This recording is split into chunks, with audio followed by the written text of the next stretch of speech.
Ramayana cinema trailer ನೋಡಿ ಎಲ್ಲಾ fans shock ಆಗಿದ್ದಾರೆ.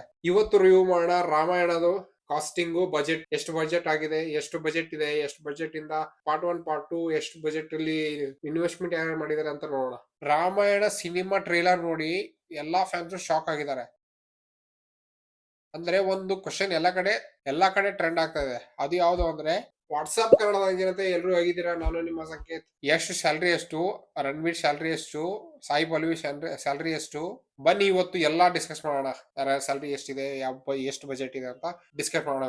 ಮೀಡಿಯಾ ರಿಪೋರ್ಟ್ ಪ್ರಕಾರ ರಾಮಾಯಣ ಸಿನಿಮಾ ಇಂಡಿಯನ್ ಹಿಸ್ಟ್ರಿನಲ್ಲೇ ಬಿಗ್ಗೆಸ್ಟ್ ಬಜೆಟ್ ಪ್ರಾಜೆಕ್ಟ್ ಇರೋ ಸಿನಿಮಾ ಅಂತ ಹೇಳ್ತಾ ಇದಾರೆ.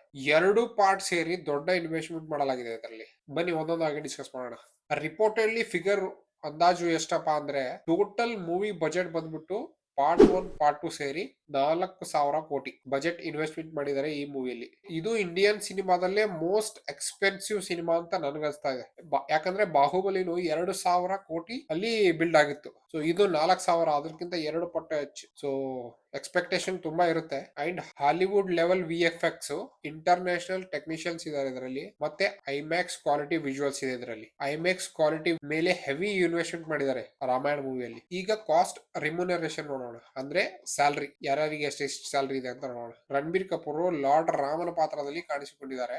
ರಿಪೋರ್ಟ್ಸ್ ಪ್ರಕಾರ ರಣಬೀರ್ ಸ್ಯಾಲರಿ ಹತ್ತತ್ರ 150 ಕೋಟಿ ರೂಪಾಯಿ ರಿಮ್ಯುನರೇಷನ್ ಪಡೆಯುತ್ತಿದ್ದಾರೆ ಅಂತ ರಿಪೋರ್ಟ್ ಬಂದಿದೆ. ಆಮೇಲೆ ನೆಕ್ಸ್ಟ್ ನಮ್ಮ ಬಾಸ್ ಯಶ್ ಅವರು ರಾಮನ ಪಾತ್ರದಲ್ಲಿ ಕಂಡಿದ್ದಾರೆ.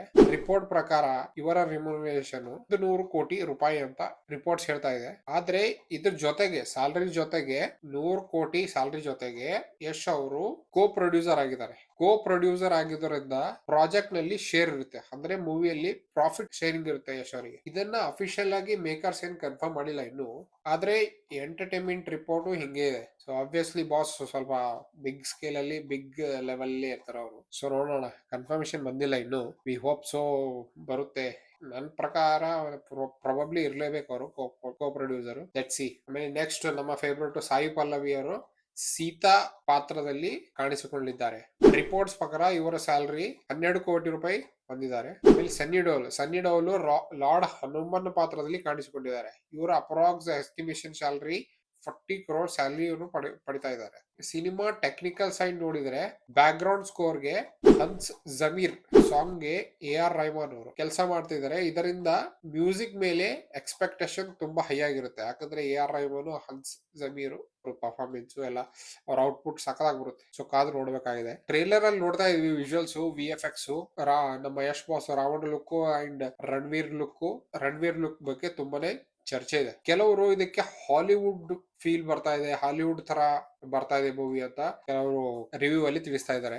ಮೋಸ್ಟ್ಲಿ ಫೈನಲ್ ಮೂವಿ ವರೆಗೂ ವೇಟ್ ಮಾಡ್ಲೇಬೇಕು. ಸೊ ಅವಾಗೆ ಗೊತ್ತಾಗೋದು ಆಕ್ಚುಲಿ ಏನು. ಸೊ ಫ್ರೆಂಡ್ಸ್, ಯಶ್ಗೆ ರಿಪೋರ್ಟ್ ಪ್ರಕಾರ 100 ಕೋಟಿ, ಅಂಡ್ ರಣವೀರ್ಗೆ 150 ಕೋಟಿ, ಅಂಡ್ ಸಾಯಿ ಪಲ್ಲವಿಗೆ 12 ಕೋಟಿ, ಅಂಡ್ ಸನ್ನಿ ಡಿಯೋಲ್ಗೆ 40 ಅಂದ್ರೆ 40 ಕೋಟಿ.